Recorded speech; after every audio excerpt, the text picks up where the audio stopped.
Thank you. You know, Americans are increasingly fed up with the violation of their privacy by online companies. There is just simply a massive amount of data being collected on each and every person. And then when that data is misused without their permission, or there's a breach of their financial data or their health data, I mean, it's really outrageous we've let it get this far. And I think American consumers understand that this needs to be fixed. So I want to thank Chairwoman Schakowsky for calling this hearing, and I look forward to working with her and the other members on this committee to adopt strong privacy protections for American families and consumers. Ms. O'Connor, help us assess the current state of Americans' online privacy protections. Let me know if you agree or disagree with these statements. Currently, there is no general federal law that requires online companies to have privacy policies or protect our privacy. Is that correct or not correct? That is correct. And there's no general federal law that requires an online company to secure our personal information or notify a customer if his or her personal information has been stolen. Is that correct? That is correct. And the only way the Federal Trade Commission is able to examine companies that violate our privacy is through Section 5, Unfair or Deceptive Acts or Practices Authority, which basically means that companies can do whatever they want with our data as long as they don't lie about what they're doing. Is that right? That is correct.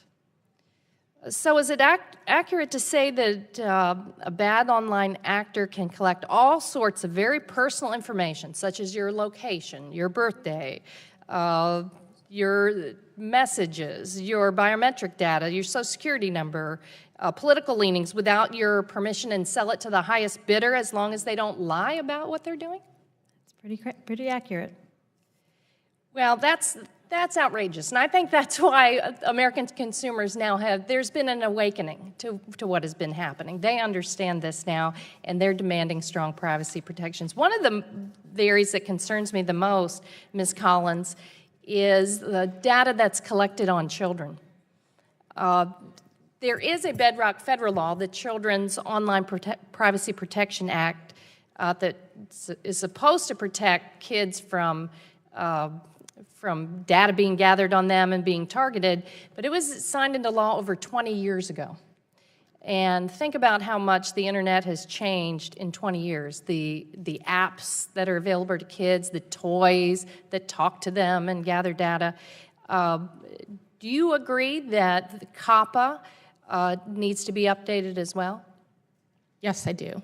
Can I expand on that a little more?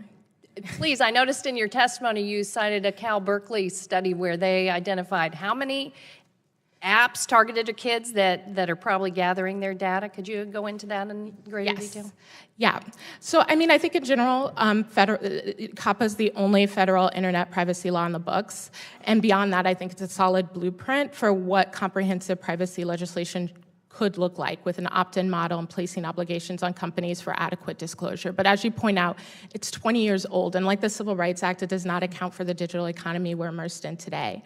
So as I mentioned, a Cal Berkeley study found that thousands upon thousands of children's apps currently available on Google Play violate COPPA. The fact that the market is flooded with data collection apps and devices targeted at kids like Echo Dot, Cloud Pets, Furby Connect, and others should alarm us. More than 1/3 of U.S. homes have a smart toy. And so it's really important for us to really, think of the implications of that as we look to modernize that legislation. Because we kind of have an understanding now that online companies are building profiles on all of us, huge amounts of data.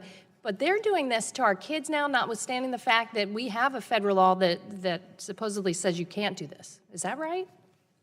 That is correct. Ms. O'Connor, I don't think the average American parent understands that the apps and the toys that are provided, for their kids to have fun and play games are creating these shadow profiles. Is that accurate? I work in technology, and I have many, many children, and I feel overwhelmed with the choices and the lack of transparency about not just their online environment, but as you point out correctly, the devices in our daily lives, even the toys. and what they can and cannot collect. And it doesn't necessarily matter that it's identifiable by name. If it is targeting you based on your habits and preferences and choices, that could close their worldview as opposed to open it up, which is what we would hope the internet would do. Thank you very much. I yield back.